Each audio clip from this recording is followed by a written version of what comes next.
that you're twice as shy as me. The feeling always comes and goes with this, but we're too scared to disagree.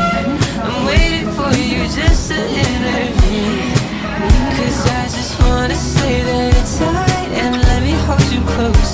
But I'm carrying this discipline, I'm moving to the coast. So it's better when you tell me things like I should go alone. Pray to God you never said that shit, I would never know if I should keep my word. Am I a narcissist at my